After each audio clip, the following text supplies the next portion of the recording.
So there are very few must-haves that I actually recommend. I think you need a website. I think every author does. And Author Friend, hands down, not only is that a must, it's a non-negotiable. And outside of that, the second non-negotiable in my book is that you need to be on LinkedIn. No questions asked.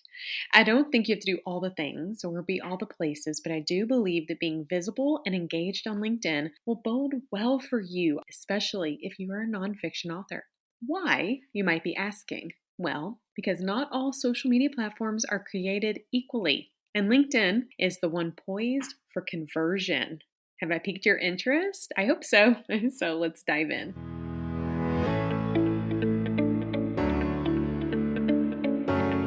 Hey, I'm Stephanie Feger, and Empower is my middle name.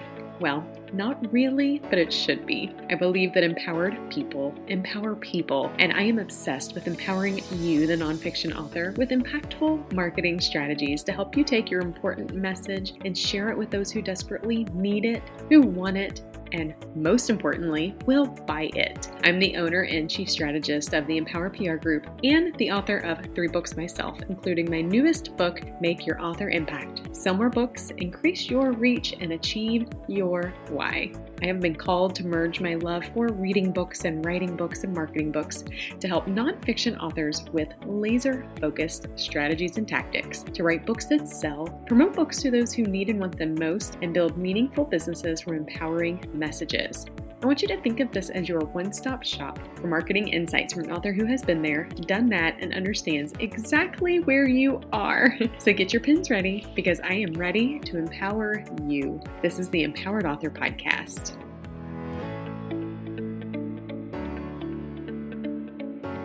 So social media creates such a dilemma, and I am tired of hearing authors battle it. Where should you be? How should you be present there? How much time should you spend? What should you talk about? There are way too many questions you are faced with, and if it makes my head spin, I'm pretty sure that it makes yours spin too. So today, let's calm those spinning heads and start to get into the weeds as to what each social media platform has to offer and how you could and likely should be showing up. Now, before we dive into LinkedIn, which is my most favorite social media platform and the one we are actually talking about today, I do want to note that not all social media platforms are the same. Each have their own purpose and goals, and their users engage on the platform uniquely too. So with this in mind, the rest of the episodes in this season will highlight the following for each platform. The first part we will always talk about is the platform itself, the overview. What's unique about it? Who usually engages on it? Then we will dig into the platform infrastructure. This is the foundation, like a home. It's the foundation, and for social media, it's your social media home hub for that platform, and how we will take advantage of what that platform has to offer. And then we will wrap up the episode talking about the platform engagement and how you could and should be showing up. Are you ready to talk about LinkedIn? Because I am dying to tell you all of my favorite tricks and treats and goodies. Let's go.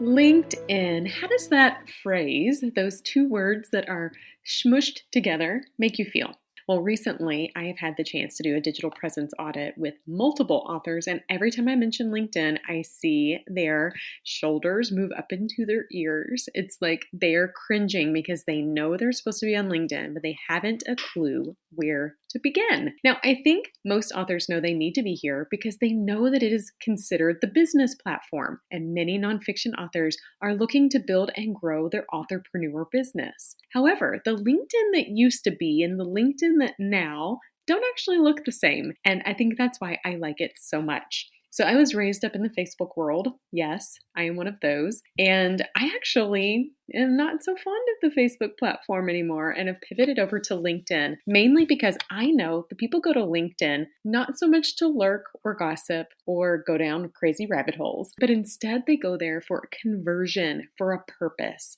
They're searching for something and they are interested. They are ready to take action. They might go to learn a little bit more about you. It might actually solidify why they might want to work with you, but they are ready to do something. And because of that, I can really understand what it is like to be a LinkedIn user.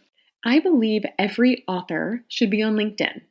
Like that's just one of my non-negotiables. And I think that if you have a solid infrastructure and don't find joy in engaging on it, that could still work for you. That's one of my favorite parts about LinkedIn because the people who are going to LinkedIn and really using it most effectively, they don't have time to go crazy on it anyways, right? They might go and peruse it with their morning coffee, but they are very likely to be focused and purposeful. LinkedIn gives you a place to build your brand identity out. Allows you the opportunity to really articulate your voice, and it also allows you to let people know very explicitly what you want them to do after they've read your book.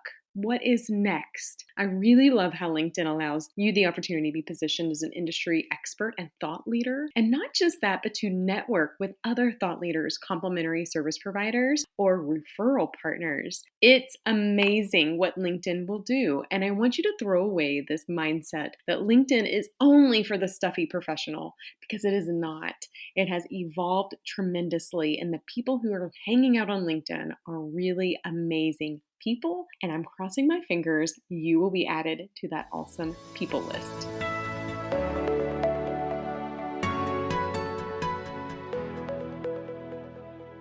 Now, you wouldn't build a house and expect it to stand if it wasn't built on solid foundation, on strong concrete. All you would need is the wind to blow and the frame would tip.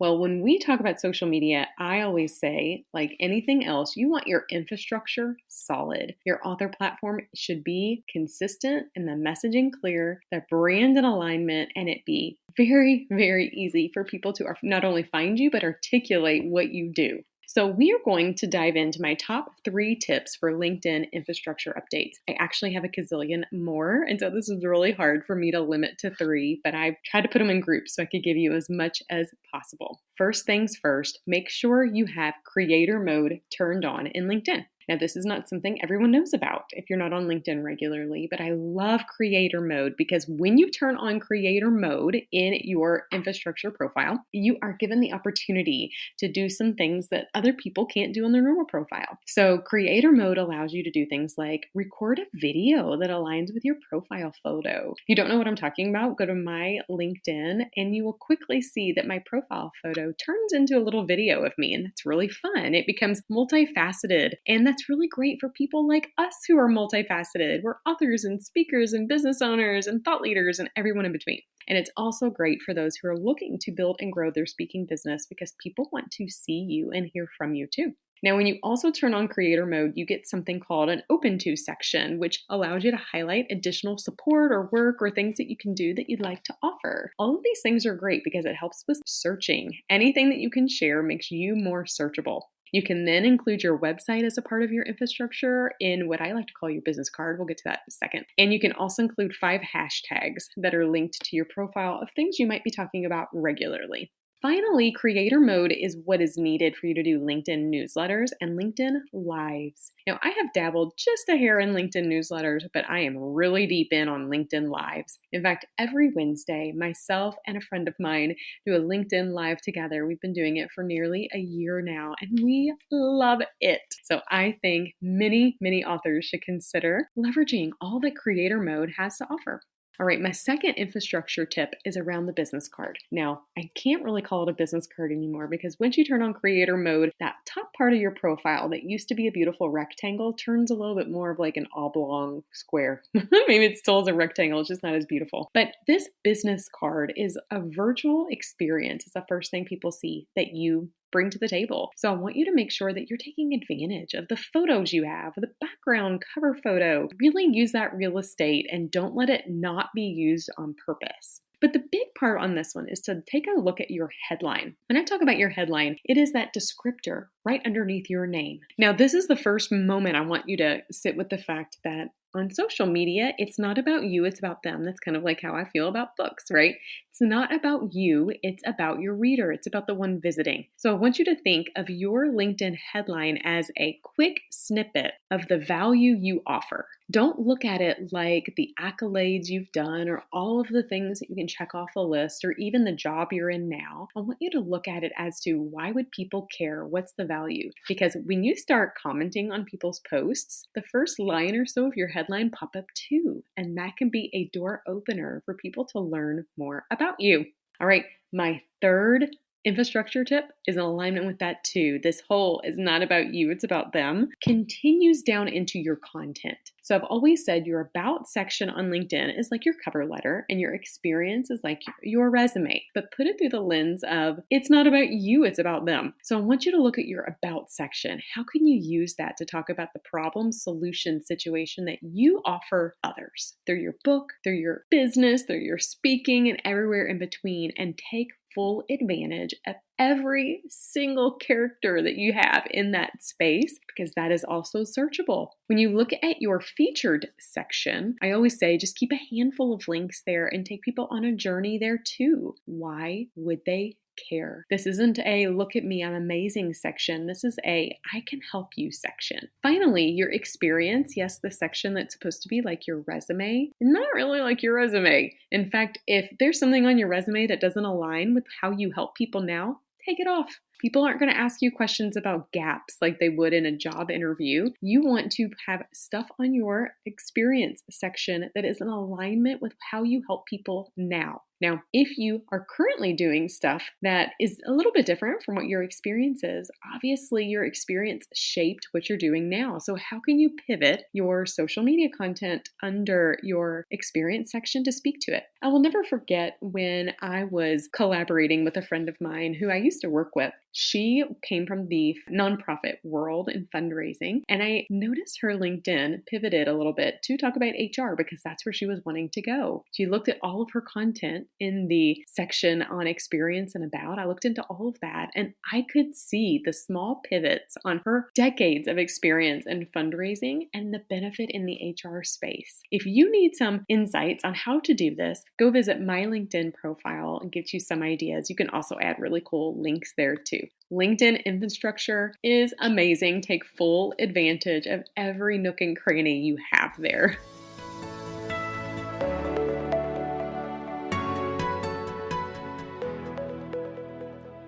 Now, if you wanted to stop with infrastructure, do nothing else, I wouldn't be so mad at you. I would be happy. I'd be grateful that at least you've done half the work. The engagement, however, just kind of is the cherry on top. It's just the extra that pushes you over the edge. And here are 3 of my favorite tips to take full advantage of LinkedIn engagement. The first tip is I want you to engage with the right people. Let me tell you, you're not doing yourself any favors if you are only connecting with people that you used to do things with, not who you're doing things with now. So go do a search. In the beginning, when I was building my LinkedIn platform a bit, I would spend about 5 minutes a day and I would do a search on some keywords of people that I thought I could help or benefit or collaborate with, and even might be some complementary service providers, people who are also helping my target readers. Connect with them in a very meaningful way on LinkedIn. You can either connect or follow, and many times you can send a message. If you send a message, you make a promise to me right now though, okay? Don't be icky or salesy. Those people make me so mad and I automatically delete them. Don't do that. Instead, show that you care, explain why you wanted to connect, and then start engaging with them on their posts. That takes me to tip number 2. Post! Seriously, LinkedIn is no longer that platform only for professionals. No, it is open to so many different topics because we are all career people and we are all professional. So post on LinkedIn, share on LinkedIn, post your thought leadership, pull book quotes, talk about some things that are really meaningful to you, share what other businesses and thought leaders are doing that you can be in alignment with, but post and post regularly. Now, a couple of hashtags you can use each time you post would be helpful, but I think I've heard that about 3 hashtags is all you need. You don't have to even use those. I don't care one way or another. Just start posting. The more you do it, the easier it will become. And that takes me to my third tip. I love LinkedIn Live and using video on LinkedIn. People love video. They engage with video. LinkedIn Lives are just fun. I just have fun with them. And so my recommendation to you is if you have been thinking that video might be fun, but it terrifies you, find a friend like I did with my friend Jennifer and do a regular LinkedIn Live with them. Be once a month or every other week and just get comfortable with the platform. Also, if you do that, don't get hung up on engagement, meaning don't get hung up on are people watching immediately or interacting on the video in live time. They might not be. That's okay. That is okay. Because what you're doing is you're creating content. All that content is inbound marketing. It's allowing people when they need you to find you, to learn about you, and decide if they want to work with you.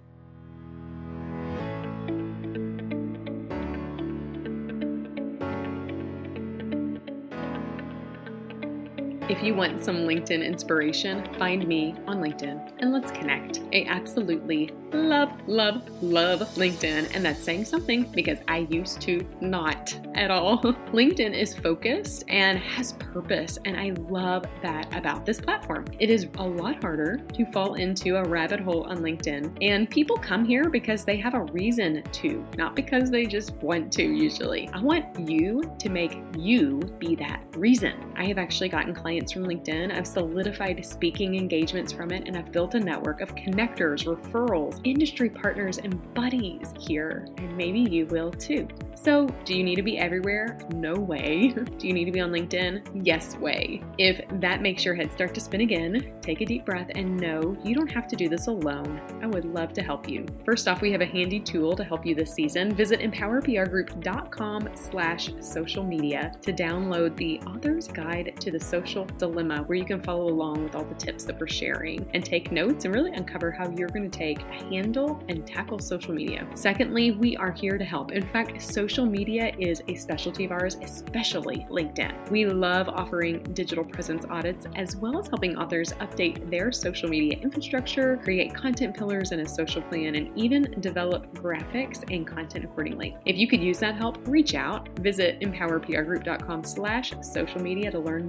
more. Okay, author friend, thank you for listening today, and thank you for saying yes to continuing to be empowered. As you know, I believe in empowerment and empowered people because I know empowered people empower people, and I've empowered you. Now it is your turn to empower others.